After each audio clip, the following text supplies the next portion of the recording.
Bien, bienvenue à vous tous. On va commencer donc notre réunion et merci pour votre présence de Conex Club 66.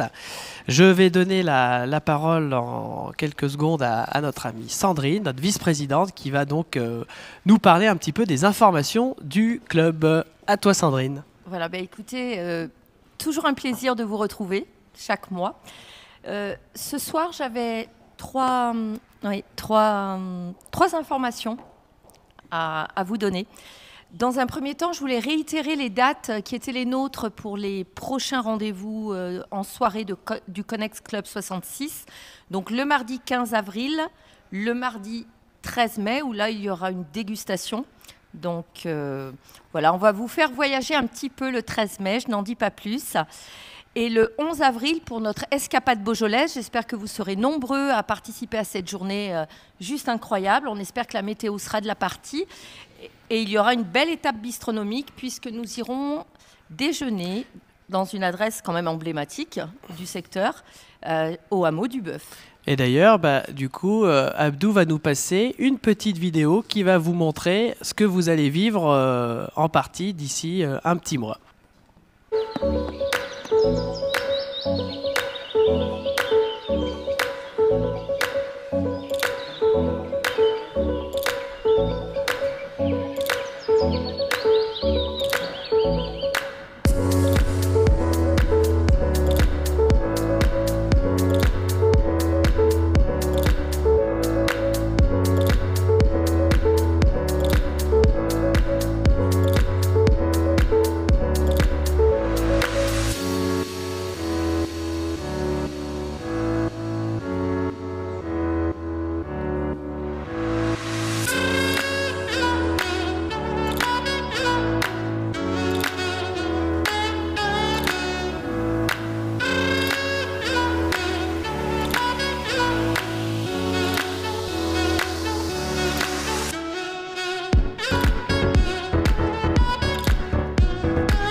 Enfin voilà ce que vous allez découvrir et vivre donc le 11 avril. Et si la question qui m'a été posée ce soir, voilà, s'il fait pas beau, la date sera décalée.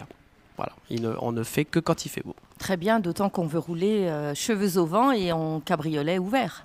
Voilà, une partie des voitures ici seront à la disposition de l'escapade et il y a encore une trentaine de voitures encore à côté. Là.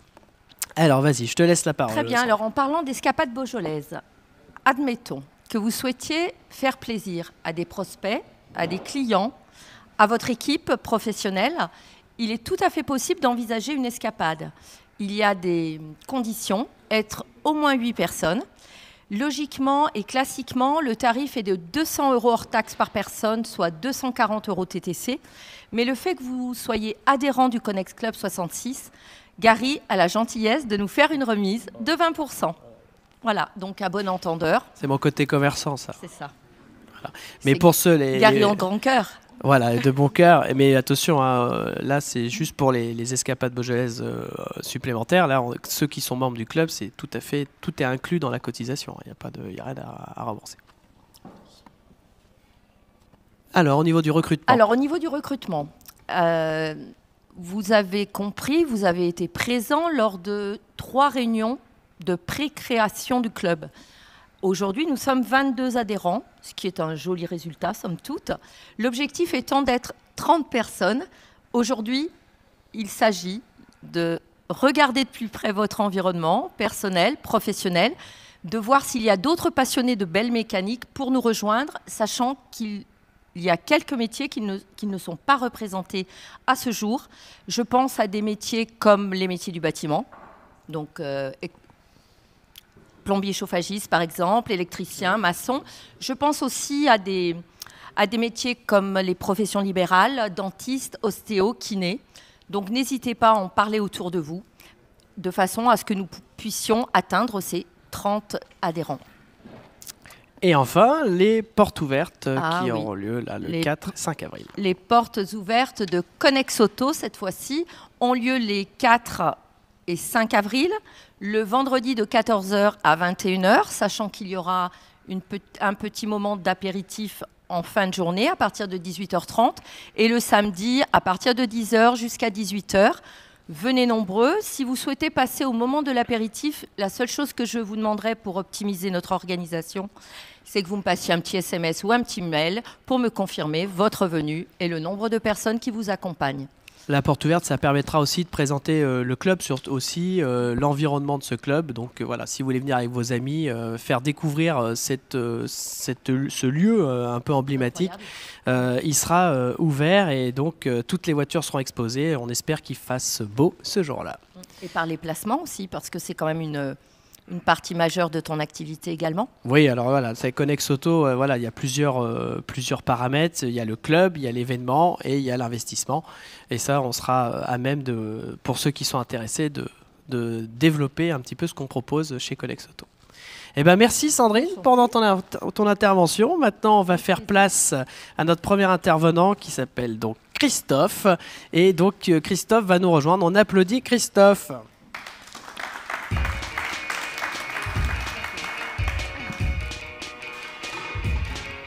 Installe-toi Christophe. Bonsoir à tous. Bonsoir Christophe. Donc du coup tu te prêtes à l'exercice ce soir. Donc c'est mon tour. Il y a déjà eu des gens qui sont passés avant toi, donc tu as vu un peu comment ça se passait. Alors voilà, tu vas répondre à ces 5 questions. Donc qui es-tu, que fais-tu, où travailles-tu, que veux-tu et que dis-tu, mais qu'as-tu à dire? Alors, mon nom est Christophe Delvallée. On va commencer par ça aussi, c'est important. J'ai créé avec mon fils une entreprise familiale depuis 3 ans maintenant, entreprise dans laquelle je reviendrai un petit peu plus longuement tout à l'heure. J'ai travaillé pendant 25 ans dans l'informatique de gestion. Comme certains, le Covid est arrivé et on a réfléchi à pas mal de choses et on avait des compétences communes, mon fils et moi. Lui dans la partie technique et moi dans la partie gestion, commerce. Donc on a créé cette entreprise. Sur moi, qu'est-ce qu'on peut dire? Que je suis dans la région depuis 25 ans maintenant. J'étais en région parisienne. Mon objectif c'était de descendre de plus en plus vers la Méditerranée. Je me suis arrêté ici. C'est un très beau pays, une très belle région que je ne regrette absolument pas. Ah bah là, tu es au cœur du Beaujolais, effectivement. Il y a pire comme région, on est d'accord. Bien sûr. Alors, parle-nous de ton entreprise, alors. Alors, c'est une entreprise, donc, comme son nom l'indique, SIP Résine, SIP comme sol industriel et pour les particuliers. C'est une entreprise qui permet aux professionnels ou aux particuliers de disposer de sols en résine, quelle que soit la résine, qu'elle soit décorative ou qu'elle soit pratique, pour accueillir des autos, pour accueillir pour des ateliers de pâtisserie, de boulangerie, des hôtels et des restaurants.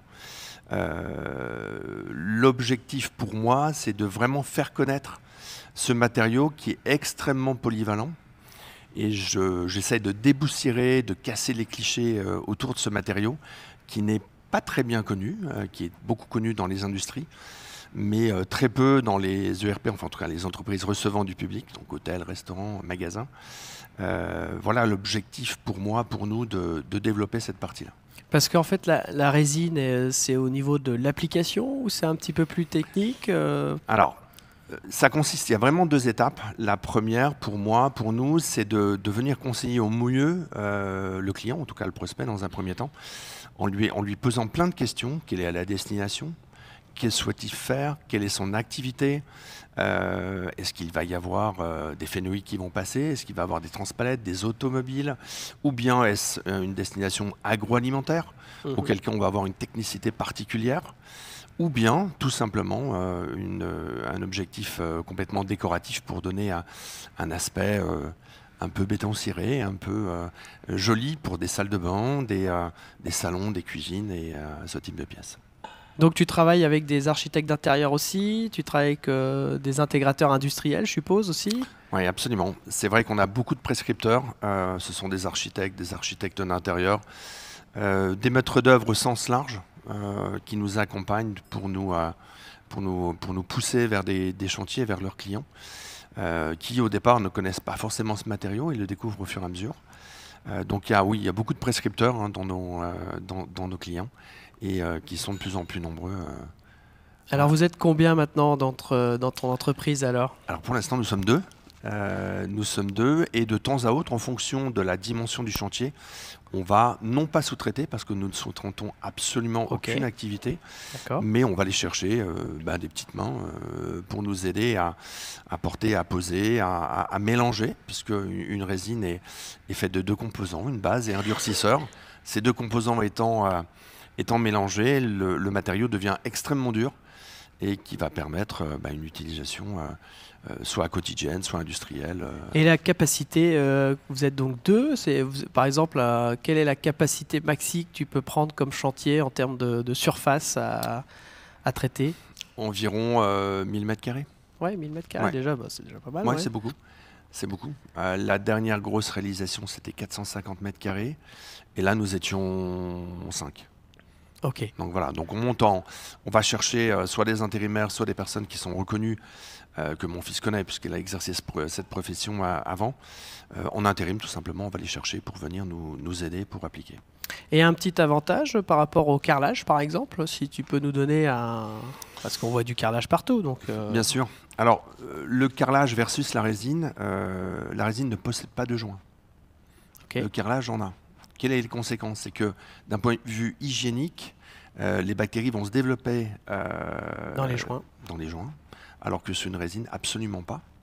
Surtout sur une destination agroalimentaire, la résine va venir recouvrir les murs verticaux sur 10 cm de hauteur. Donc vraiment, on a une base où les bactéries ne vont pas se développer, encore une fois, versus le carrelage.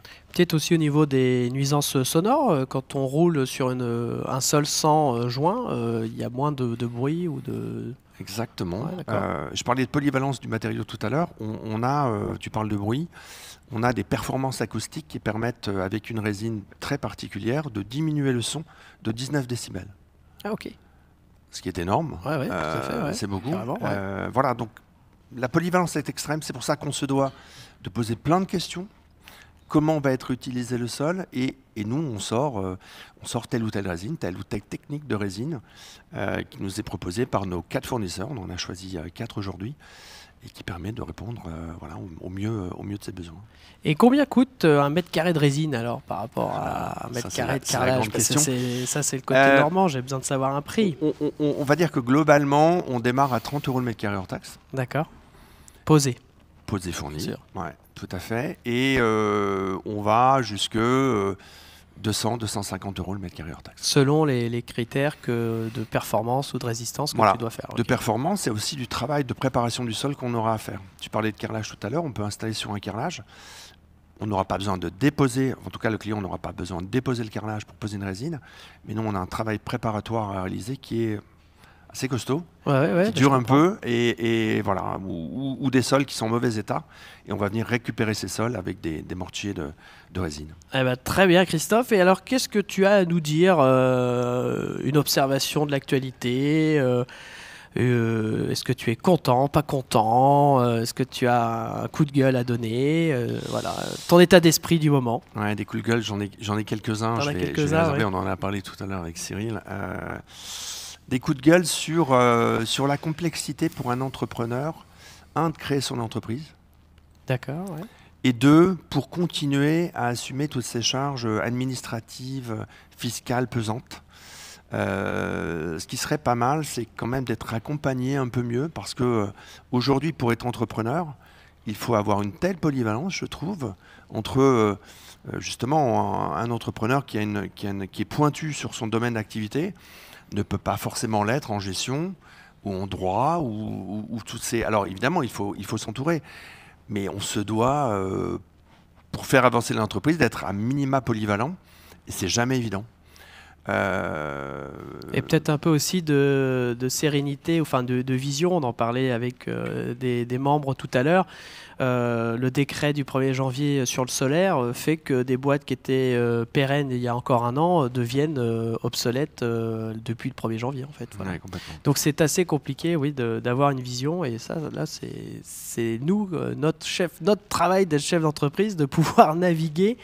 Et aujourd'hui, on nous donne à peine 2 à 3 ans de vision quand finalement on est sur des investissements à 10 ans, quoi. Donc, ouais. Donc ça sera ton mot de la fin. Est-ce que tu... écoutez, on applaudit bien fort Christophe. Merci pour ton intervention.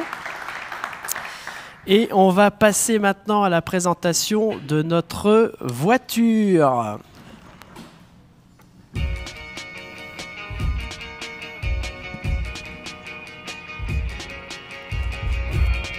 Donc vous allez voir arriver, donc ça va, ce soir il fait pas froid, on peut laisser la porte sectionnelle ouverte, voilà.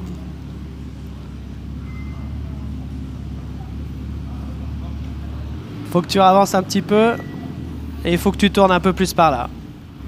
Vas-y, vas-y. Normalement c'est bon. Allez, bienvenue à toi Steve.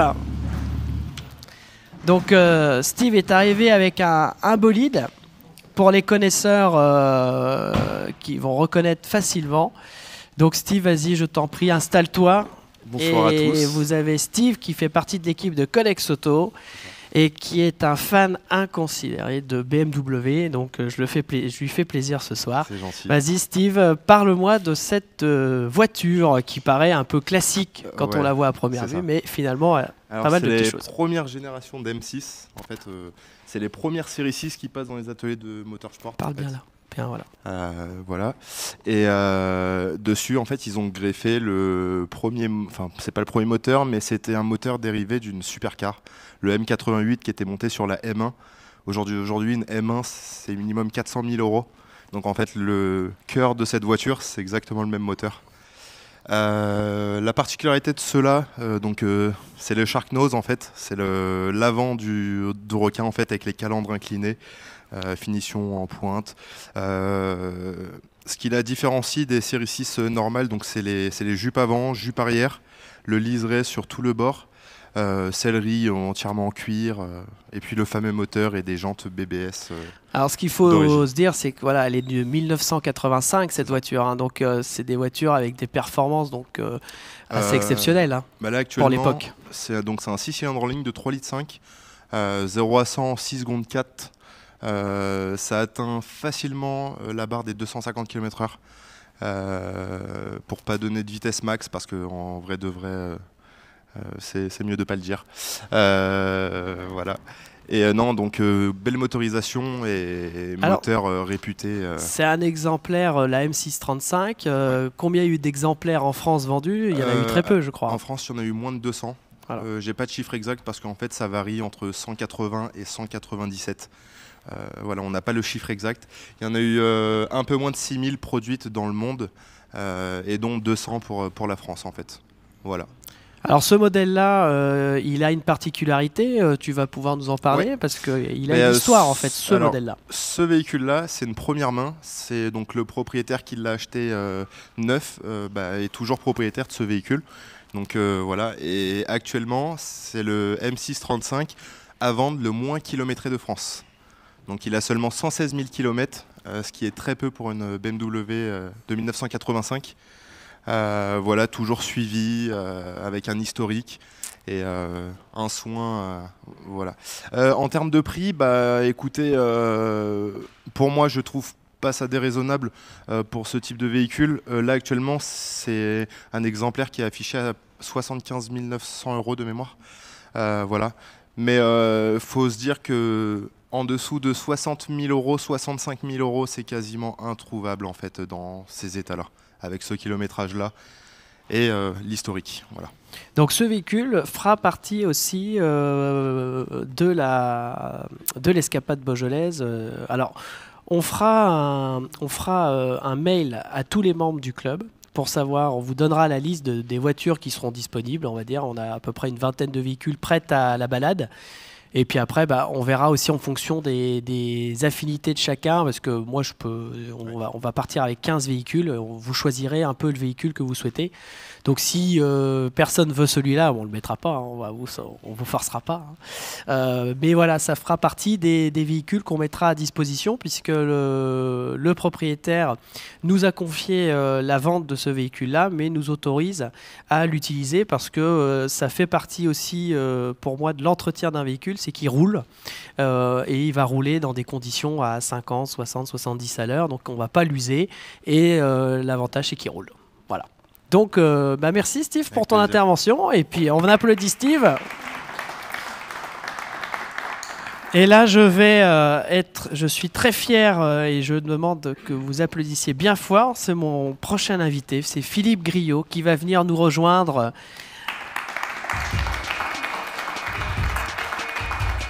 Installe-toi, Philippe.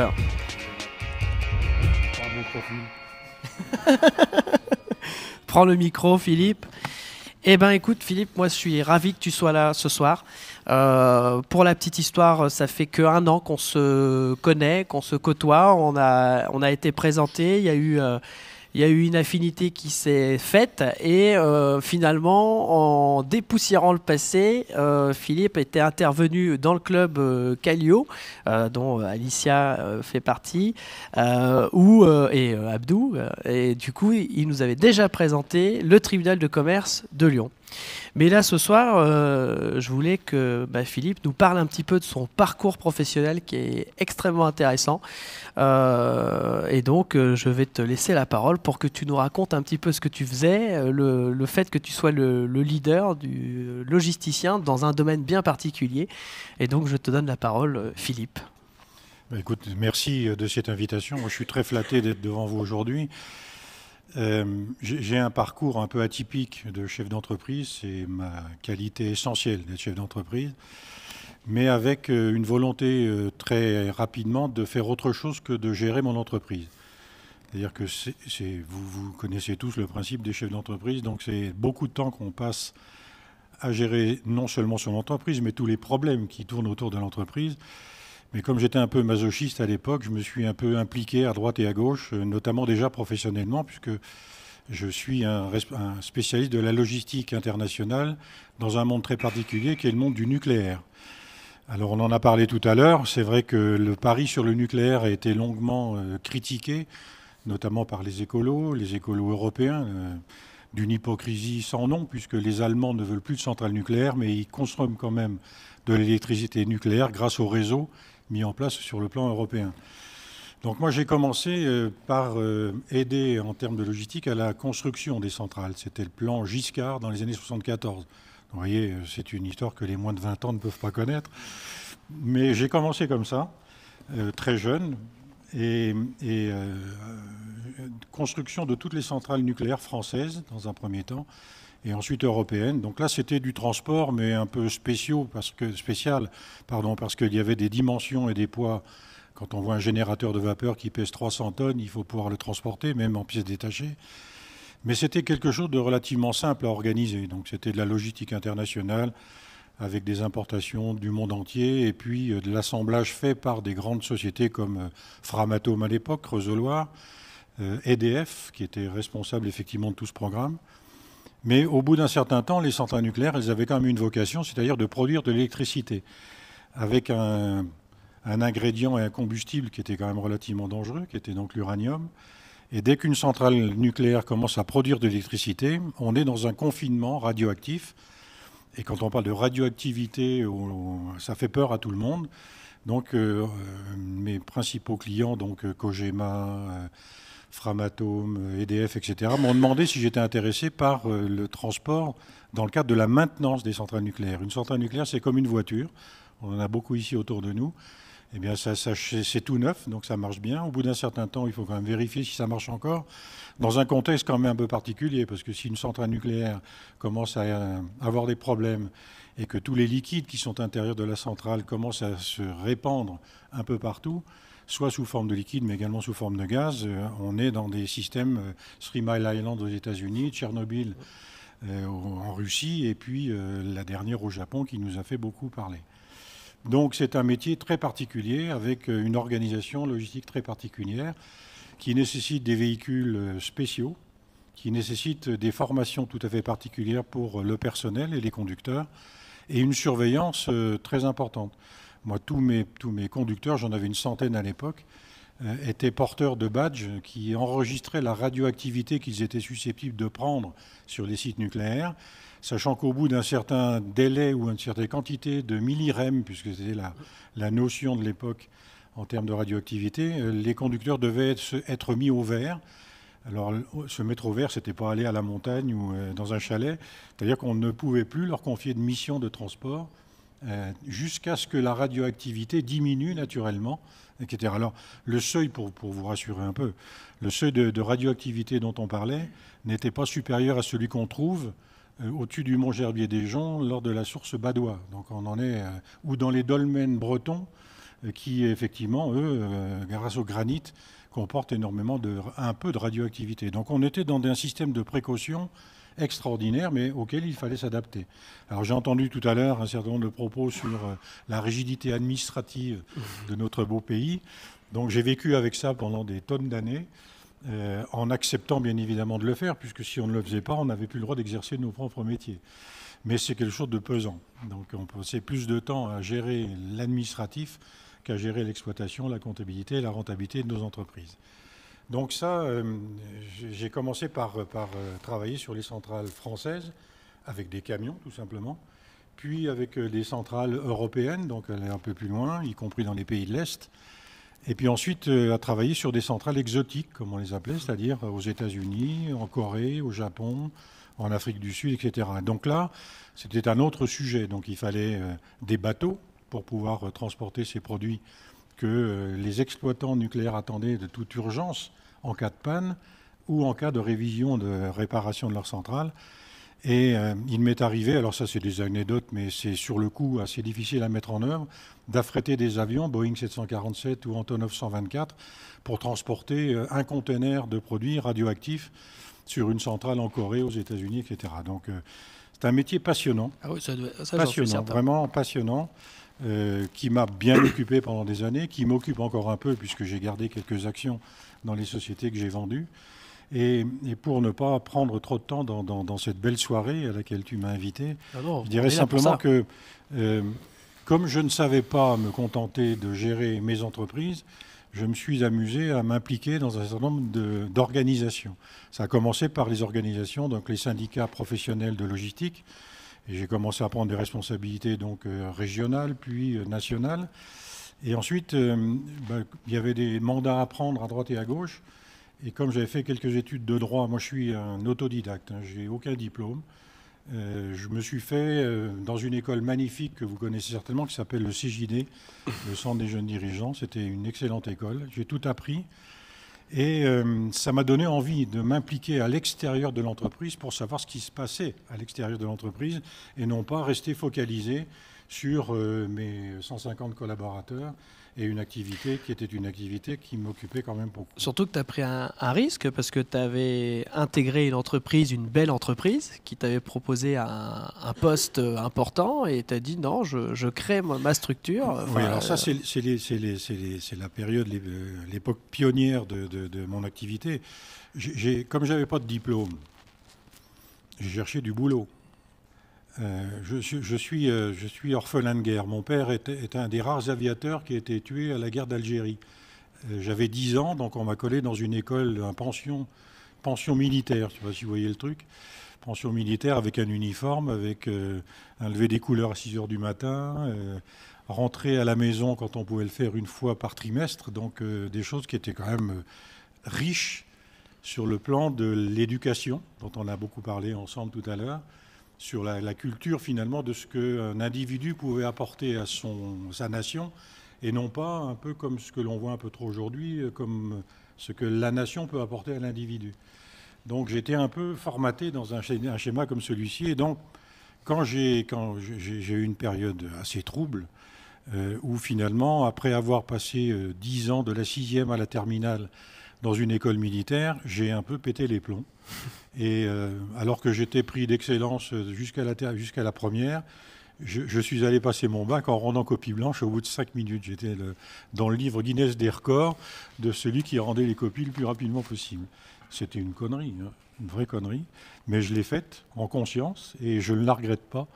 Quand je suis rentré chez ma mère au bout de cette magnifique année scolaire, et mon grand-père m'avait déjà inscrit à l'INSA à Villeurbanne pour faire ingénieur. Donc un grand-père très autoritaire, expert comptable, quelqu'un de puissant, qui ne m'a jamais pardonné d'ailleurs d'avoir fait ce genre de bêtises quand j'avais 17 ou 18 ans.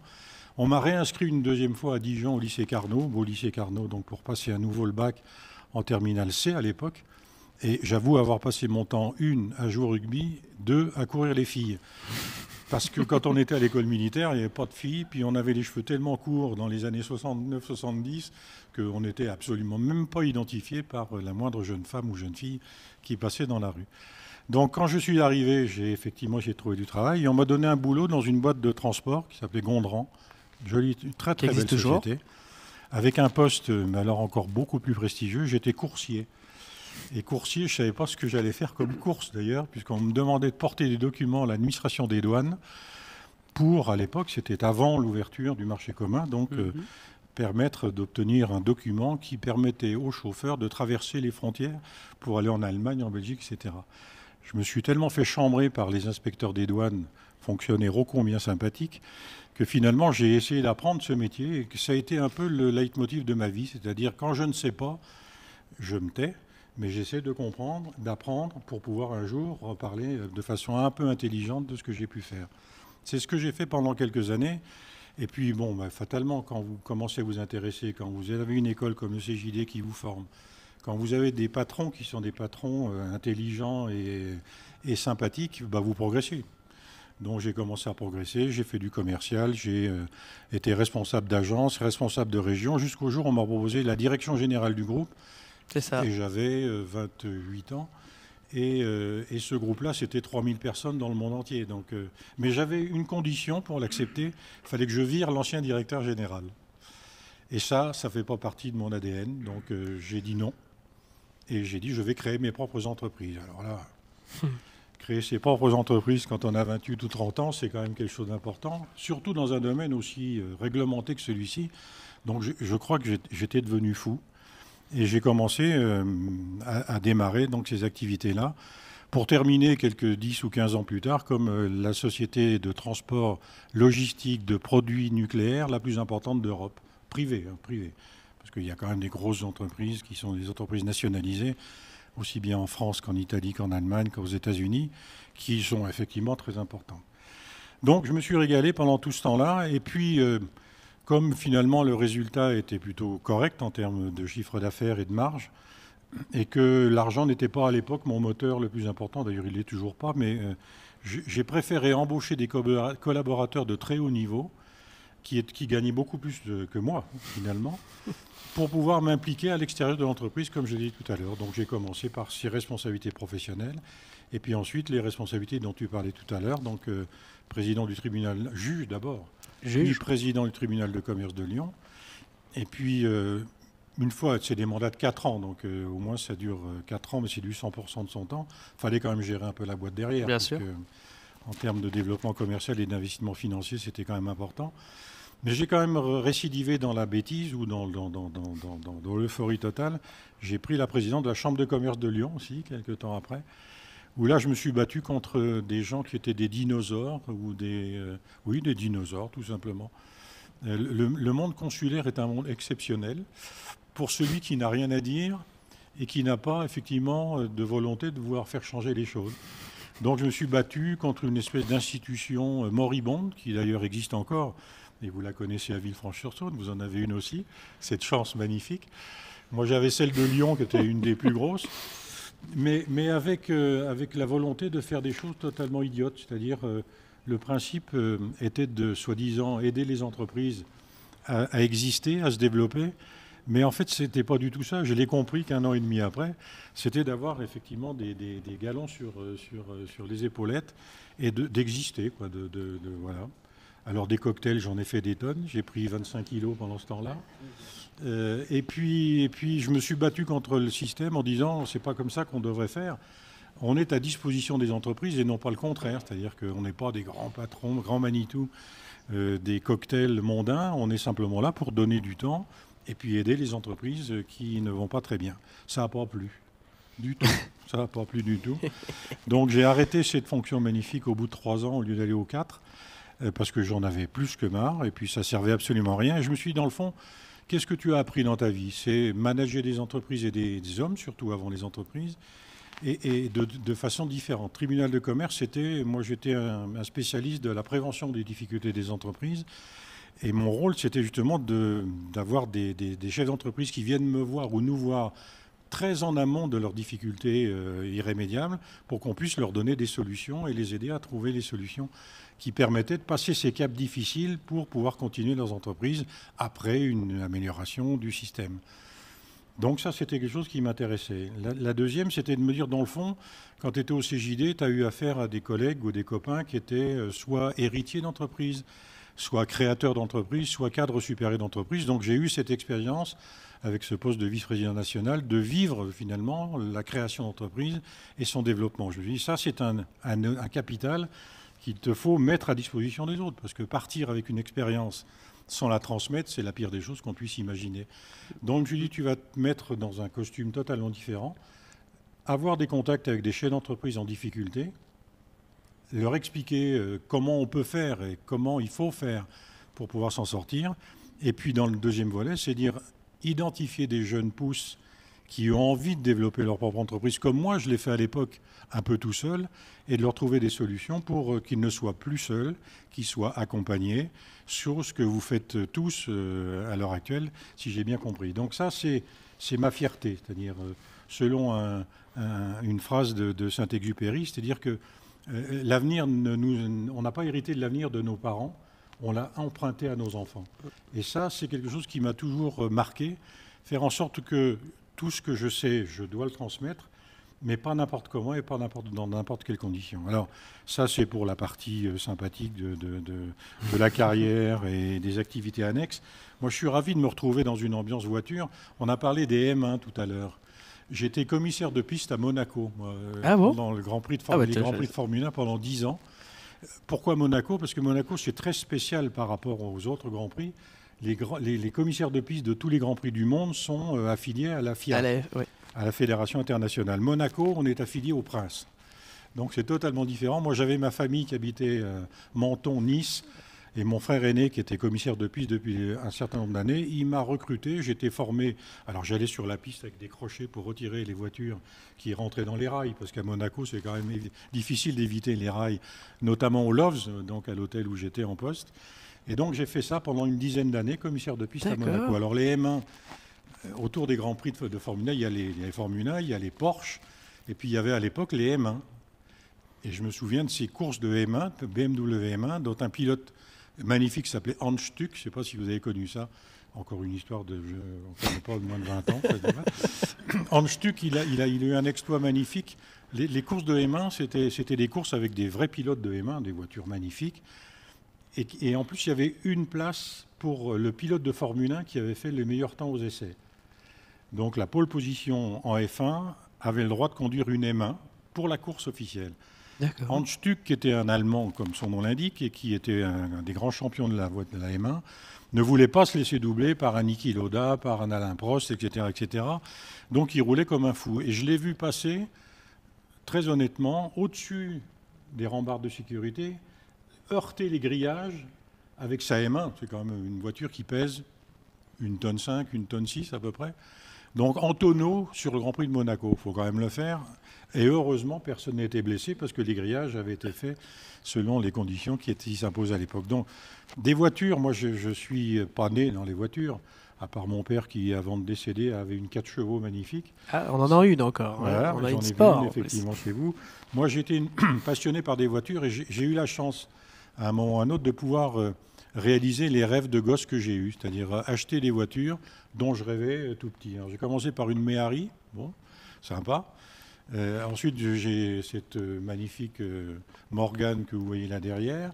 J'ai acheté une DB7 GTA, donc une Aston Martin, qui elle également avait été faite en 400 exemplaires au niveau mondial. Donc j'avais trouvé ça, mais à un prix défiant toute concurrence. Je l'ai revendu parce que je ne m'en servais pas. Et une jolie petite Porsche 911 Carrera qui reste mon kart, ma joie de conduire, en même temps que celle-ci. Avec lequel tu es venu la semaine dernière. Avec lequel je suis venu la semaine dernière. Et même donc, ce soir peut-être. Je suis quelqu'un de comblé, finalement. J'ai pu faire dans la vie ce que je souhaitais faire sur le plan professionnel.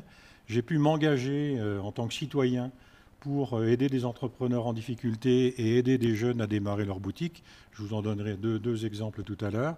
Et puis me faire plaisir finalement avec des voitures que je n'ai pas suffisamment conduites et qui sont de plus en plus difficiles à mon âge de conduire. Mais voilà, c'est une vie qui est pas terminée, j'espère en tout cas. Bah non, mais en tout cas qui me permet d'avoir réalisé les objectifs que je ne m'étais même pas fixés. Parce que quand on a 18 ans et qu'on est plutôt amoureux du rugby et des jolies femmes, sans avoir effectivement de parents qui vous donnent des sous, on ne pense pas du tout à ce qu'on va pouvoir faire par la suite. Mais ça veut dire que dans la vie, il faut se créer des challenges. Il faut avoir aussi quelques notions d'utopie pour se dire, dans le fond, pourquoi pas. Et puis avoir la volonté, finalement, d'arriver au bout de ce que l'on a souhaité. Et c'est ce que j'essaie de transmettre aujourd'hui aux jeunes dans les investissements que je fais. Donc je fais un peu capital risque dans ces boîtes, mais ce n'est pas le plus important. Je les aide plutôt à trouver les financements nécessaires. Je les aide beaucoup à recruter, je les aide beaucoup dans l'organisation de leur boutique, mais en étant très humble dans cette position. Je ne veux pas être le vieux con qui va donner des conseils jusqu'à la fin de ses jours. J'essaye d'être appelé par des jeunes qui ont besoin de moi. Alors le premier, c'était mon fils, bien évidemment. Mais à partir de là, je suis là. On a besoin, on m'appelle. Je ne suis pas... Tu t'imposes pas. Je suis au conseil d'administration, je suis membre du comité de direction, mais de façon très, très soft, très tranquille. Alors la boîte de mon fils, pour en donner quelques mots, j'ai eu l'occasion d'en parler tout à l'heure, s'appelle Philip Media. Elle installe des écrans sur les pompes à essence et elle passe de la publicité sur ces 10 écrans. Donc dans le réseau Total, Carrefour, Leclerc, je crois. Bientôt Intermarché. Ah, bah voilà, Philippe. Toi. Voilà, donc ces jeunes qui ont 40 ans, finalement, ont eu autant besoin de personnes comme moi. Moi, j'ai été chargé de trouver des actionnaires qui venaient en augmentation de capital dans ces affaires. Et j'en ai un que j'aime beaucoup, qui est un ami de longue date, qui c'est Jean-Claude Lavorel, du groupe Lavorel, que vous connaissez tous, donc, que j'ai réussi. J'ai même pas eu beaucoup besoin de faire d'efforts pour le convaincre. C'est un des actionnaires de référence. Principal, d'accord, ok. Qui est là avec nous depuis pratiquement... depuis le début. Et il y en a d'autres aussi, l'Institut Vatel, que vous connaissez aussi, qui investit et fait beaucoup de capital risque dans les entreprises, qui est devenu un actionnaire important. Alors, l'idée, c'est quoi? C'est de développer ces affaires. Nous, quand on crée des boîtes, à l'époque, on avait presque la volonté de mourir derrière notre bureau. En fait, on n'avait pas d'autre objectif que de durer aussi longtemps que nos boutiques. On n'avait pas du tout l'idée de vendre nos sociétés tant qu'elles étaient rentables, bien évidemment. Moi, je l'ai fait parce que je n'ai pas voulu imposer à mes enfants le rythme de vie que je m'étais fait depuis tout jeune. Et en fait, je leur en ai parlé, mais la logistique internationale, gérer des chauffeurs, des camions, etc., voyager 90% de son temps dans le monde entier, ce n'est pas forcément quelque chose que les jeunes acceptent facilement aujourd'hui. Ils n'en ont pas voulu. Donc j'ai vendu et je leur ai donné des sous, ce qui n'est pas plus con finalement. Et avec l'argent qu'ils ont eu, ils ont pu faire ce qu'ils ont voulu. Mais aujourd'hui, c'est vrai que moi, ce qui m'intéresse, c'est de discuter de projets. Et c'est pour ça qu'on est là et je suis là ce soir. C'est gentil, Philippe. Je suis là ce soir parce que c'est un ami commun, donc on en a parlé tout à l'heure, qui nous a présenté. D'ailleurs, c'était assez rocambolesque, même, parfois même un peu dramatique. Ce beau matériel qui était là était à Nice, la Morgane, et elle ne tournait pas suffisamment. Donc j'ai dit de la rapatrier ici. Je l'ai rapatriée ici, je voulais la mettre là. Sauf que sur la route, l'autoroute entre Nice et Lyon, j'ai failli partir en tonneau sous les semi-remorques parce que la voiture n'ayant pas roulé, j'ai un roulement. Un qui s'est roulement grippé, avant et droit. la voiture est partie dans tous les sens. Je ne sais pas comment je l'ai récupérée. Peut-être de l'expérience de la F1 et de M1 de Monaco. Un ange gardien Je aussi, regardais peut-être. simplement Un ange comme ça, gardien. sans jamais y avoir touché. Mais en tout cas, je suis arrivé vivant. Et je me suis dit, dans le fond, et elle est bien ici, elle va servir. Donc, elle est à disposition gentiment pour ceux qui veulent s'en servir lors des escapades beaujolaises. Moi, je viendrai quand même. Ah aussi bah il tourner un faut, petit tu peu es aussi. invité à chaque fois d'ailleurs. Et j'ai vu le projet de Gary. J'ai compris quel était son projet. J'ai compris également au fur et à mesure du temps et la découverte de ce local exceptionnel avec des trucs magnifiques. Moi, j'ai eu la chance de faire la route 66 en voiture, les jukebox, les trucs, c'est notre époque, ça, je veux dire, enfin, en tout cas la mienne, les flippers et tout ça. C'est quelque chose qui m'a vraiment estomaqué. Et c'est vrai que tu m'as parlé de tes projets. Donc ces projets-là, ils sont magnifiques, ils sont compliqués à monter parce que c'est quand même pas si simple à l'heure actuelle. Et effectivement, on en parle depuis quelques temps et on va continuer à en parler. Et ça me permettra d'être à votre contact, si vous le voulez bien, pour quelques années encore. Un grand merci Philippe. On peut applaudir Philippe. En tout cas, ce qu'il faut résumer dans tout ça, Philippe, c'est oui, il y a eu de l'audace de ta part, des prises de risques et beaucoup de travail. Parce que ça, c'est ce que les gens oublient de dire. C'est-à-dire que toute la vie n'a pas été si simple que ça. Mon père aussi a perdu son père à l'âge de 12 ans. Il se retrouve avec des pertes de repères et il y en aurait plus d'un qui n'aurait pas tourné comme ce que tu as fait, Philippe. Et c'est vrai que tu disais tout à l'heure, tu avais tes voitures et que tu n'avais pas eu le temps d'en faire parce que, oui, il faut travailler. C'est comme ici, les gens pensent que je roule en voiture de collection tous les jours, parce que mais en fait, je roule moins que depuis que j'ai créé cette entreprise-là. Alors, c'est quand même un comble. Mais non, je pense que... Alors, est-ce que tu pourrais nous faire parce que tu as donc une carrière complète entre l'autodidacte et maintenant ton fils qui a créé donc une belle structure. Qu'est-ce que tu pourrais nous dire en quelques minutes, l'évolution déjà de la mentalité peut-être de travail et aussi l'évolution peut-être d'une société, je parle française en termes de normes, en termes de, qu'est-ce que tu ressens et comment tu vois l'avenir? Parce que moi c'est important de savoir des gens comme toi comment ils voient l'avenir, parce que tu es visionnaire. Oui, alors bon, pour les jeunes, je vois l'avenir, je vois l'avenir comme je disais tout à l'heure en fait. Ils ont leur manière de voir les choses qui est totalement différente de la nôtre et c'est normal. Je veux dire, moi, je me souviens de mon grand-père, expert comptable, qui me levait par les cheveux quand je ne voulais pas réviser pour la 8e fois ma récitation en CM2 avant de partir à l'école militaire. Je veux dire, bon, ça, on ne le ferait plus. Enfin, on ne pourrait plus le faire, en tout cas, et on n'a plus envie de le faire. Je trouve que le rapport au travail a totalement changé sur ces 15 dernières années. Et c'est quelque chose qui peut nous choquer, nous, les aînés, entre guillemets, parce qu'on n'a pas été du tout habitués comme ça. Mais c'est quelque chose qui, malheureusement, ou heureusement, est dans l'air du temps. Et je le vois bien, puisque chez Philop Media, on a embauché, on est parti avec rien du tout. Je me souviens, les 4 jeunes associés, dont mon fils, étaient à Villeurbanne, dans une espèce de taudis, dont je payais le loyer, bien évidemment, avec un baby-foot, 4 tables avec tréteaux pour commencer à bosser, des ordinateurs bien entendu. Et quand j'allais les voir, je les trouvais tristes et désespérés de ne pas... ils avaient fait des carrières auparavant. Mon fils était chez Mazars, les autres étaient à droite et à gauche. Ils ont voulu se lancer, donc c'est déjà une qualité essentielle. Et voulant se lancer, il fallait leur donner un petit coup de main. Donc, par contre, ils ont beaucoup bossé. Et ils sont arrivés à une phase, il y a à peu près 5 ans, où il fallait recruter. Et ils ont embauché une 60aine de personnes depuis. Et c'est là où on se rend compte finalement que dans les 60 personnes recrutées, il y a des gens qui sont, comme on espère, avoir donné l'exemple, et puis d'autres qui ne le sont pas, parce que leur préoccupation est totalement différente de la réussite de l'entreprise et de son développement. Mais c'est plutôt un peu dans l'air du temps, et c'est vrai aussi chez les adultes, c'est ma pomme avant tout. C'est-à-dire que voilà, je veux, avant même d'avoir prouvé quoi que ce soit, les salaires correspondants, le statut correspondant, la voiture, la X5 correspondante pour aller voir des clients, etc. etc. C'est des étapes qui sont indispensables finalement quand on crée son entreprise. Après, il faut en revenir. on en est revenu un peu de façon forte. C'est-à-dire que sur les 40 commerciaux qu'on avait à l'époque, il y en a qui sont partis parce qu'ils ont compris que ça durcissait un petit peu au niveau du ton, mais il n'en est resté que 10. Ah oui. Donc il a fallu en recruter 30 plus le supplément pour Leclerc, parce qu'il faut quand même aller trouver des clients, hein. C'est pas le tout d'avoir installé des écrans sur les pompes. Philippe Média n'est rétribué que par les annonceurs et non pas par Leclerc ni Intermarché. Intermarché n'aura rien à nous donner.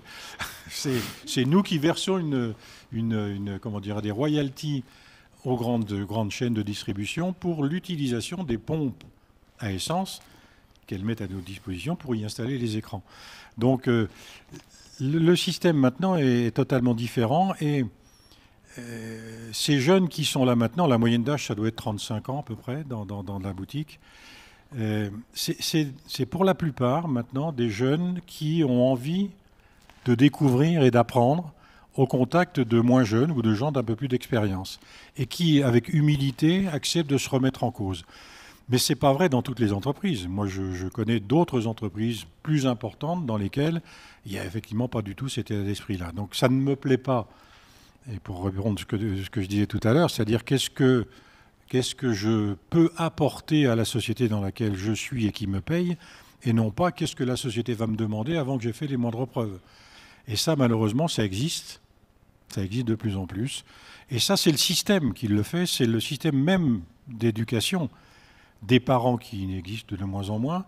Et c'est ce que leur apprend à l'école. Je veux dire, moi, j'ai donné des cours dans des IUT à l'époque où dans la logistique, on me disait, les jeunes venaient me voir, me disaient, monsieur, combien qu'on gagne si on est chauffeur chez vous ou employé de bureau. Ils étaient juste post-bac, ils étaient en train de préparer un DUT. Et moi, je leur donnais la grille salariale de mes types sans exagérer, ni dans un sens, ni dans l'autre. Je passais pour le dernier des exploiteurs. Et on me disait, les gamins me disaient, mais monsieur, mais pas du tout, mais vous y êtes pas. Les profs nous ont dit qu'on devait gagner tant. Et c'était 2 fois ou 3 fois ce que je leur annonçais. Donc j'essayais, avec beaucoup de gentillesse, de leur dire, écoute, réveillez-vous, patientez encore un peu, ayez d'abord votre diplôme et puis faites preuve de ce que vous savez faire. Maintenant, on n'intéresse plus les jeunes qui rentrent dans les entreprises comme on les intéressait avant. Moi, quand j'ai démarré, je vous avoue que j'ai pas mis longtemps pour trouver du boulot, parce qu'à cette époque-là, on trouvait plus facilement du travail que maintenant, c'est clair. Mais quand je suis rentré là-dedans, mon patron m'a dit, bon ben voilà, tu vas te mettre là, et puis tu vas porter des documents à l'administration des douanes, et puis on verra d'ici un mois comment ça se passe. Moi, au bout d'un mois, je suis allé voir mon patron pour lui dire, chef, est-ce que je reviens lundi? Il m'a dit, mais quelle question idiote. Bien sûr que tu reviens lundi. Mais je dis, non, comment vous m'avez évalué, jugé? Parce qu'avec l'école militaire, on garantit que l'évaluation et le jugement, c'était quelque chose qu'on apprenait tous les matins. Donc du coup, aujourd'hui, c'est plus de la même manière dont ça se passe. On est à peu près sûr de soi, et quand on a fini sa période d'essai, on est certain d'être reçu, et donc derrière, de demander effectivement une augmentation, une voiture un peu plus puissante, etc., etc. Mais ça va se passer, les choses vont s'améliorer, je pense, enfin, je l'espère, pour les jeunes générations. J'espère que ça va se passer comme ça. Mais en tout cas, moi, mon rôle, c'est d'expliquer, je ne suis pas le seul, vous êtes tous bâtis de la même façon et vous avez tous le même ADN. Il faut qu'on explique aux jeunes ce que c'est que la vie professionnelle, la vie tout court. Il faut qu'on leur dise que ce n'est pas du tout cuit. Et que, en ce moment, il y a des choses qui se passent qui ne sont quand même pas très agréables sur le plan économique. Et des choses qui sont effectivement, mais qui peuvent arriver à n'importe quelle entreprise aujourd'hui. Regardez, tu parlais tout à l'heure du photovoltaïque. Photovoltaïque, moi, quand je faisais du nucléaire, on me disait, ton nucléaire, tu vas tuer la moitié de la planète, etc., avec ton radioactif. Tu vas voir ce qui va se passer. Effectivement, j'ai vu arriver le photovoltaïque, les éoliennes, magnifique dans le paysage, une éolienne. Surtout pour ceux qui habitent à côté, ça fait 24 heures sur 24. Aujourd'hui, on en est où? Eh ben, ça ne produit pas assez. Malgré les écolos, malgré tous ceux qu'on a, que j'aime beaucoup, comme vous devez vous en douter, j'ai vécu avec eux pendant des siècles, et puis je vois ce qu'ils font maintenant qu'ils sont au pouvoir dans certaines villes. Donc au moins, ça conforte un petit peu ce que je pensais depuis le début.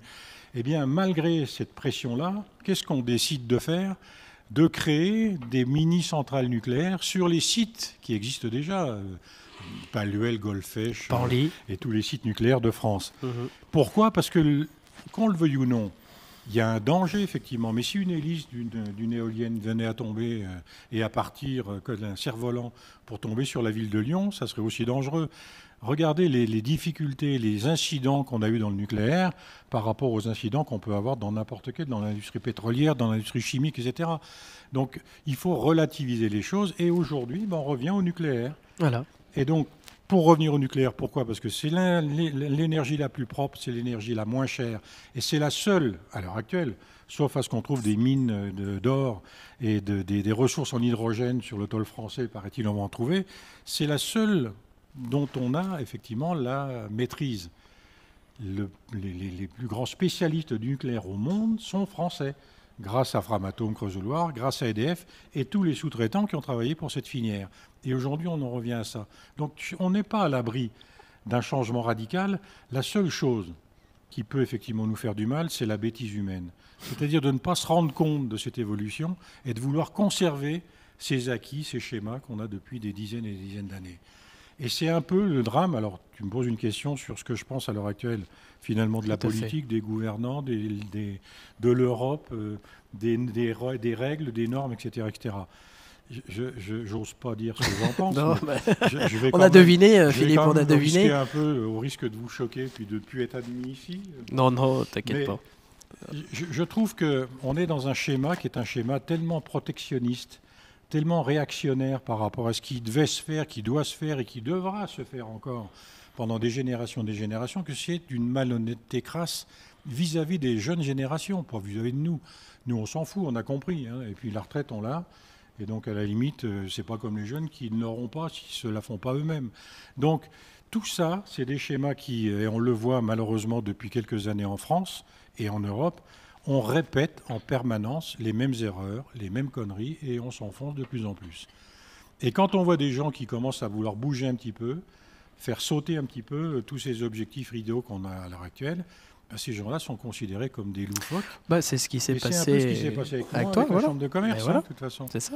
À partir du moment où vous n'êtes pas dans la bien-pensance, eh bien, vous êtes considéré comme une espèce d'ovni, un personnage non identifié dont on se méfie et qu'il faut absolument éliminer.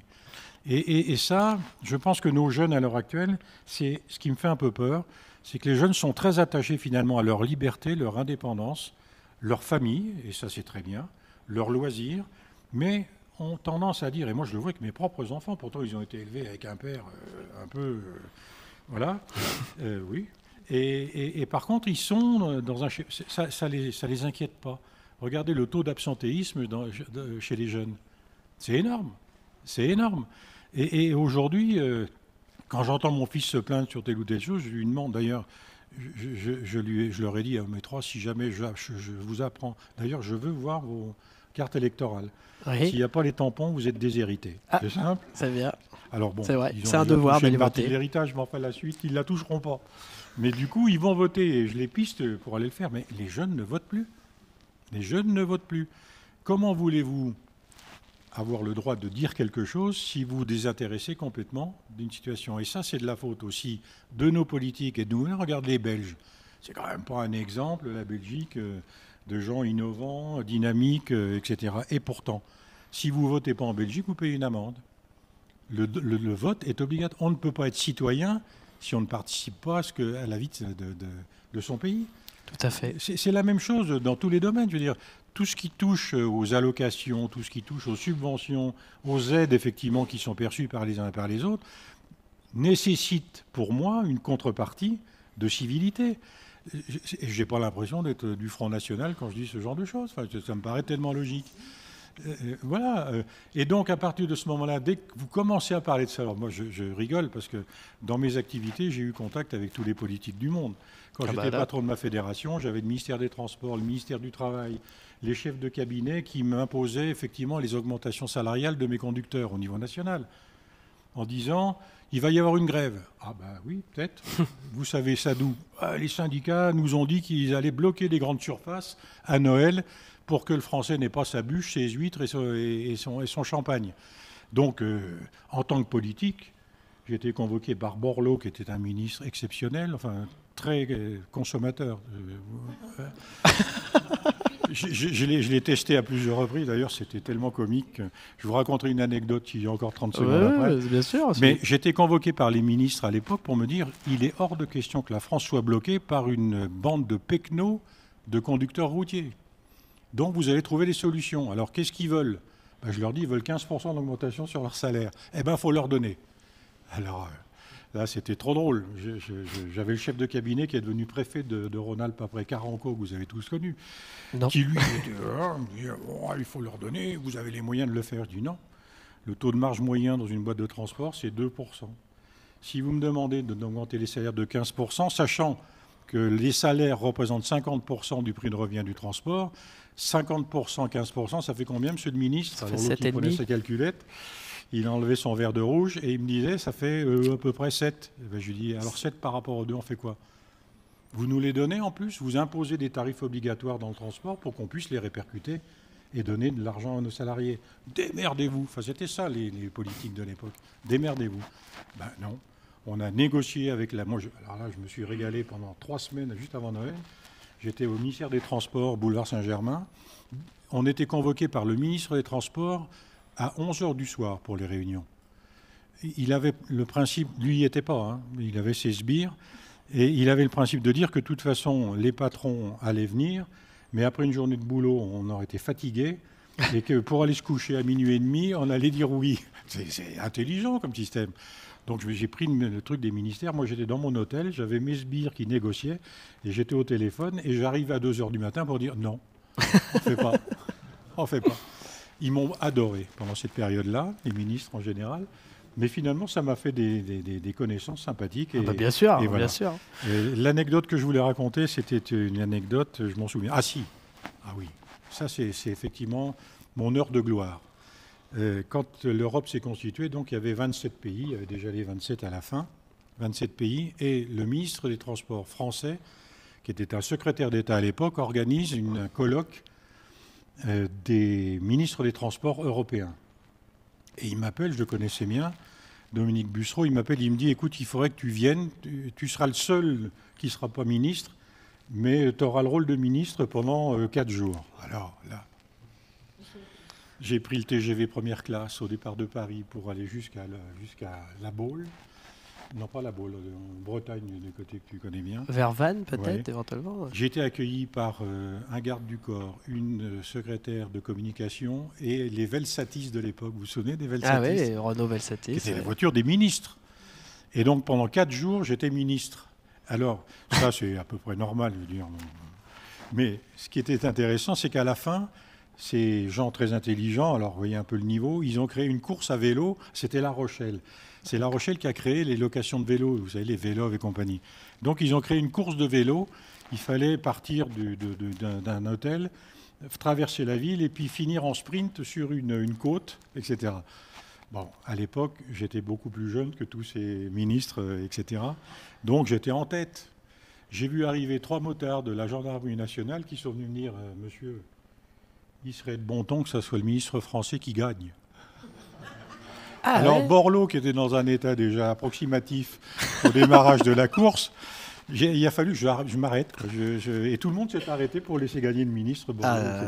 Donc ça, c'est une anecdote un peu idiote, mais ça démontre bien finalement le niveau général de tous ces gens-là.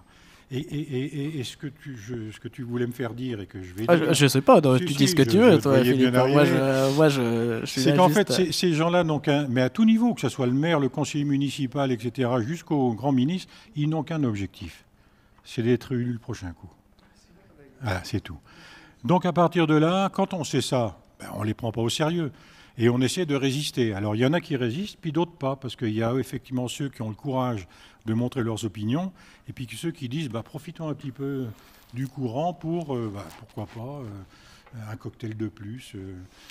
Mais tu sais, les vœux de la région ou les vœux du chef du département, c'est quand même sympa, quoi. Ton histoire fait un parallèle, parce que mon papa, lui, il a été vice-président du Conseil général de Seine-Maritime. Il est arrivé à peu près pareil à 70 ans, après 50 ans de chef d'entreprise, et il s'est confronté à l'administratif du Conseil général, en fait. C'est-à-dire qu'ils arrivent avec les dossiers en disant signez pour le pont à 2 millions. bah, attendez, je voudrais voir un petit peu les plans. Mais attendez, vous n'avez pas besoin de voir les plans, en fait, c'est vous signer et puis c'est tout. Non, mais attendez, c'est moi le vice-président, donc je voudrais voir un petit peu. Donc il était à l'environnement. Bon, il était à l'environnement sur les littoraux normands. Et effectivement, il y avait des choses qui pouvaient se faire à 500 000 euros au lieu de 2 millions.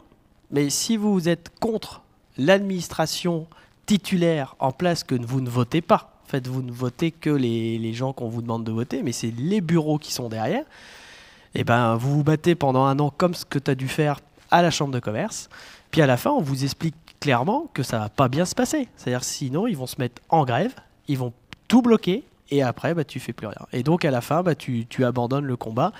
Et je dirais qu'à votre époque, c'est-à-dire que tu avais déjà ta carrière qui était faite, mais quand tu as des jeunes comme moi qui vont se lancer, mettons, en politique, c'est pour ça que j'en ferai que quand je serai plus dans les affaires, et voire même vivre. Je vais peut-être pas en faire parce que ma femme n'est pas très d'accord d'ailleurs. Mais effectivement, tu as des pressions énormes après, voilà. En tout cas, je voulais finir sur une petite anecdote parce que sur la nouvelle génération dont on a parlé, moi je tiens à faire un clin d'œil à l'équipe de Connex Auto parce que nous on a 4 personnes dont 2 jeunes qui ont moins de 30 ans et là moi j'ai beaucoup de chance puisqu'ils sont alors là par contre ils font partie de ceux qui ne comptent pas leurs heures, sont passionnés, travaillent dans vraiment l'optique de l'entreprise. Donc je voulais remercier Steve pour vraiment son implication. On peut l'applaudir parce qu'il s'implique énormément et voilà, donc merci à toi. En plus, c'est son anniversaire aujourd'hui, donc il va falloir, voilà, c'est pour ça, on pourra lui fêter son anniversaire. Et un merci aussi à Alexis, parce qu'il fait aussi partie des gens qui sont pourtant bénévoles, parce qu'ils ne font pas partie légalement de Connex Auto, comme... Oh, c'est du bénévolat. Voilà, non, merci à toi Alexis. Voilà, je remercie aussi Philippe qui prend du temps pour essayer de nous aiguiller sur la bonne voie aussi. C'est très important pour moi des gens. Mon papa a 81 ans. T'es un petit peu plus jeune, voilà, t'es un peu plus jeune. Mais je trouve ça toujours intéressant d'avoir des avis parce que tu parlais des dinosaures tout à l'heure, mais moi je trouve que ceux qui ont eu une carrière comme la tienne ou comme celle de mon papa, je signerai tout de suite pour avoir ne serait-ce que le tiers de ce que tu as fait. Voilà. Merci à toi Philippe, on peut l'applaudir beaucoup. Tu peux prendre place Philippe, on va accueillir notre intervenant Mathieu Viau. Eh ben, on va l'applaudir parce que ça y est, passer après Philippe. Merci. L'exercice n'est pas simple après. Ah bah avec une carrière comme Philippe, oui. Non, c'est extraordinaire. Merci pour cette intervention parce que c'est vrai que ça nous a. Et puis les anecdotes, moi j'adore ça. Moi, voilà, je trouve ça intéressant parce que. Ah non, mais puis je sais que tu en as d'autres, donc il faut les garder parce que ça nous fera une petite réserve. Mathieu, merci d'être là ce soir. Donc toi, tu es avocat droit social, il me semble. Tout à fait. Et donc, tu vas pouvoir répondre à ces 5 questions. Qui es-tu? Que fais-tu? Où travailles-tu? Et qu'as-tu à dire? Comme déjà la dernière fois, tu étais bien inspiré, alors on va voir. Bah, je vais essayer de faire ça, mais j'ai l'impression que là, à 21h, oui, on va après, aller...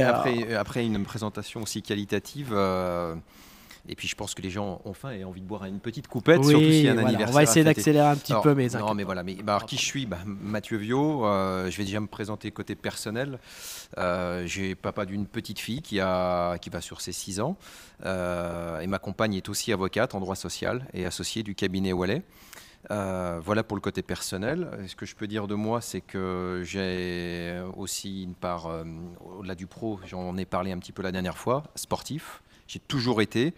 J'ai été élevé comme ça, dans le sport, et j'ai gardé ça. En tout cas, j'essaye. Je l'ai un peu perdu au début de l'activité, ça fait maintenant 12 ans. Et ça va me permettre de faire la transition aussi sur le professionnel. Mais le côté sportif a toujours été le sens pour moi des objectifs, j'allais pas dire dans la douleur, parce qu'il y a aussi beaucoup de valeurs qui sont véhiculées par quel que soit le sport. Moi, j'ai commencé par le judo, après j'ai fait un peu de tennis, je me suis beaucoup plus sur l'athlétisme, sur lequel j'ai plusieurs fois été finaliste des championnats de France. Donc c'est beaucoup de rigueur, beaucoup de la gestion d'un emploi du temps, le sens des objectifs, le respect. Le respect, voilà, d'accepter de perdre, de savoir ce que c'est, de se remettre en question. Voilà. Donc ça m'a beaucoup aidé, en tout cas tout au long de mon parcours, je dirais à l'adolescence, dans mes études. J'ai toujours eu ce sens quand j'abordais des examens, etc. Je pense que le sport m'a bien aidé à cadrer ça, à prioriser aussi, à organiser les moments où on bosse, les moments où on peut se détendre, et puis surtout être équilibré aussi. Voilà. Donc ça, j'ai essayé de le conserver, ce que j'avais perdu un petit peu. Quand on bosse, on se lance dans la vie, il y a la vie de famille, il y a le pro, il y a tout ça qui s'articule, et puis de se dire, mais il y a quand même quelque chose qui me manque. On est sur des métiers, je pense que tous, qu'on soit avocat, on est une entreprise. Donc ce que tu décris, Christophe, sur les contraintes administratives, sociales, fiscales, gérer du personnel, gérer tout ça, on le vit au quotidien. Et Oula. C'est pas grave, t'inquiète pas. Et on le vit au quotidien et en plus, on assiste, nous, les entreprises. Donc voilà, donc c'est ce que je peux dire sur ma personne. Voilà, donc j'essaye de retrouver cet équilibre quand je peux faire un petit peu de sport. Donc aujourd'hui, c'est plutôt le vélo qui m'anime quand j'ai un petit peu de temps, parce que le vélo est prenant. Voilà, donc on essaye de s'amuser un petit peu comme ça et de garder... Puis c'est collectif aussi. C'est collectif, c'est avant tout individuel, j'ai envie de dire, mais effectivement, moi je fais pas je fais quelques événements, mais c'est pas à notre niveau, il est plutôt individuel, voilà. Mais il y a effectivement cette phase où il y a le partage, il y a des gens très bien qu'on rencontre, et puis aussi c'est permettre de souffler, d'évacuer cette zone de stress qui est notre quotidien de tous les jours. Voilà, et d'être bien quand on revient aussi chez soi. Et du coup, tu as créé quand ton cabinet? Il y a 12 ans ou il y a quelques... Non. Alors mon cabinet, moi, il est intervenu il y a 5 ans. J'aime à dire qu'on a une profession, et c'est pas la conception de tous mes confrères, et je blâme personne. Non, mais j'ai été... alors moi, je suis issu d'une formation d'affaires, c'est-à-dire que au tout départ, ça peut être curieux, mais je me destinais pas à être avocat. Je voulais être commissaire de justice, ce qui à l'époque, si je remonte de ça, moi ça fait 12 ans que j'exerce, ça remonte un petit peu. Et c'est une sélection qui est assez rude, à mon époque, il y avait 20 places nationales sur concours, donc accessibles à Bac plus 5. Donc déjà, on a beau avoir une bonne moyenne, c'est compliqué, il faut être dans les meilleurs.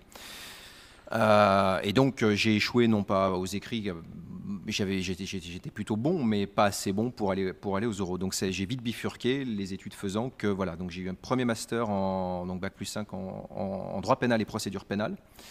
Et puis quand j'ai intégré l'école d'avocat sur examen, qui est un concours déguisé aujourd'hui, j'ai très vite vu ce qu'était le pénal, un petit peu le revers du décor, et c'est un peu à l'opposé de la vision que peut avoir un commissaire ou un officier de police.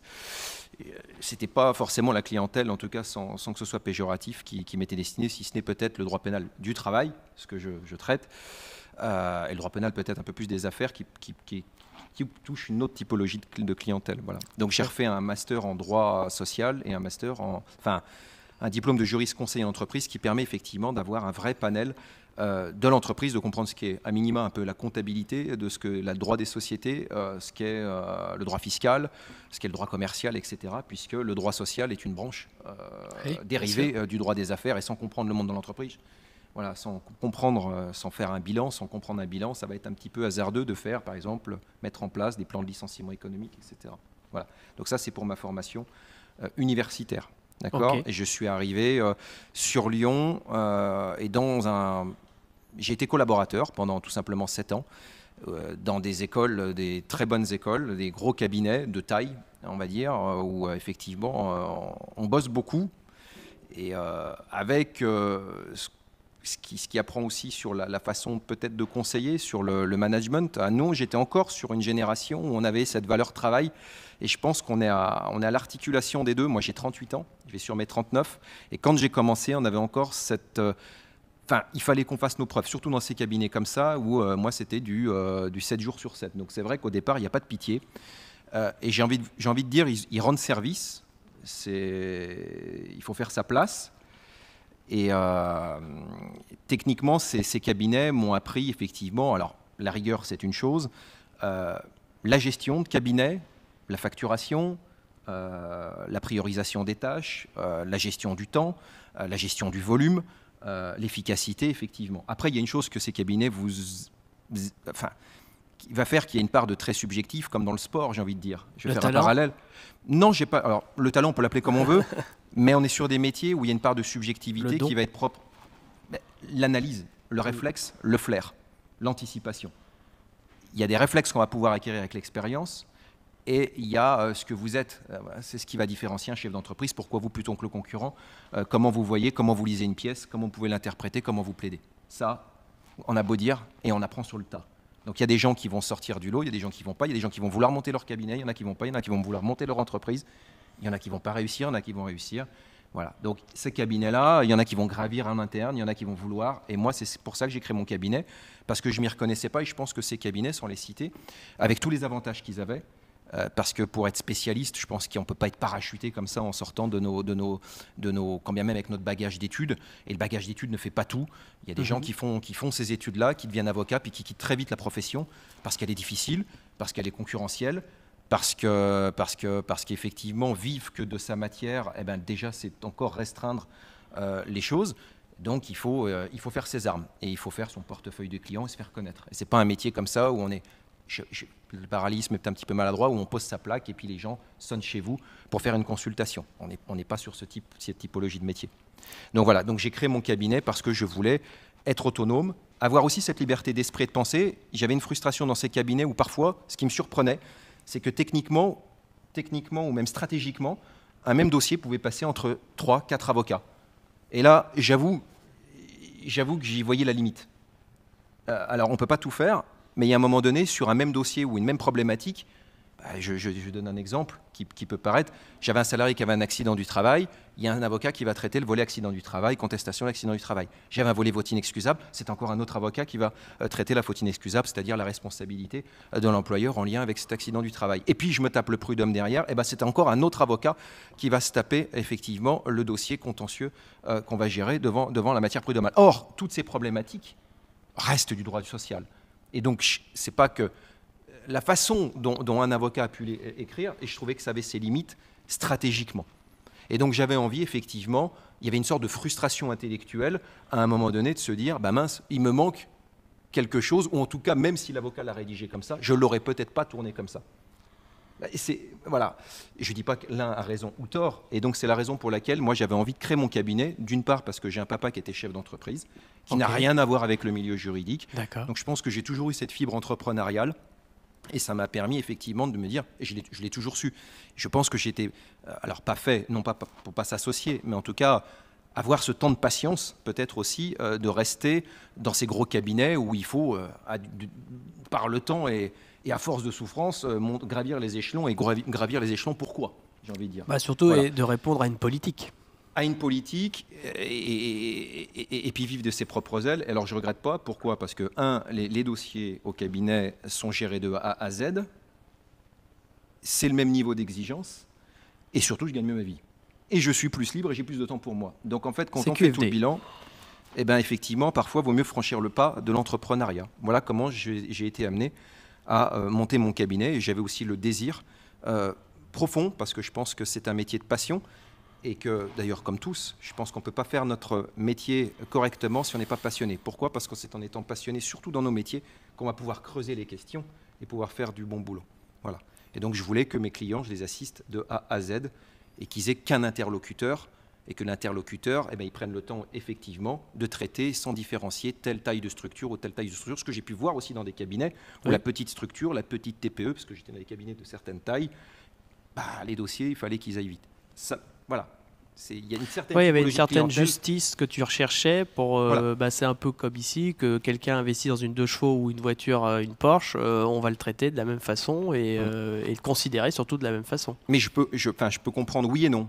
Voilà. Ou alors il faut avoir l'honnêteté peut-être intellectuelle de dire non, cette typologie de clientèle ne répond pas en tout cas à notre volumétrie et notre typologie de clients. Voilà. C'est la raison pour laquelle je me suis installé. Voilà. Et ta femme aussi s'est installée ou... Alors elle est associée du cabinet, elle a fait le schéma où elle s'est associée dans le cabinet dans lequel elle est, mais néanmoins elle fait du droit social, purement du droit social. C'est néanmoins une concurrente, si on peut parler comme ça. Mais ce qui est intéressant, c'est que... Vous partagez les brainstorming. On n'en parle pas parce que j'aime bien mettre la frontière, c'est-à-dire même pour notre équilibre. Moi, j'en ai de plus besoin à se dire, à ce que je n'arrivais peut-être pas forcément à faire, ce qui est très compliqué dans nos métiers au départ, mais quand on est sorti de ce travail, on lit nos mails, etc., évidemment, mais essayer de moins parler. Alors, ce qui peut être intéressant, c'est d'échanger des points de vue Et c'est vrai que sur des dossiers ou des sensibilités ou la façon de les traiter ou de répondre, ne serait-ce que répondre, trouver des mots sur un courrier, parce que c'est souvent ce qu'on nous demande, de se placer parce que, à la place d'un RH, à la place d'un juriste, moi je suis au cœur de ça. Alors vous allez me dire, mais c'est quoi un avocat en droit du travail? C'est vrai que c'est quoi la différence entre un juriste en droit social, le cabinet comptable qui me fait le social, et puis l'avocat et puis le RH? En fait, c'est fondamentalement différent. On est aux côtés des jeunes dirigeants qui créent leur structure. On va les accompagner pour ceux qui ont le bon réflexe de se dire j'ai budgété mon coût que peut représenter un avocat et ne pas avoir peur de ce qu'est l'avocat. Et je pense qu'aujourd'hui, notre profession, elle se doit d'être moderne et accessible. Et je pense que c'est ce que veulent les gens et c'est ce qu'ils attendent, des réponses simples, pragmatiques et efficaces.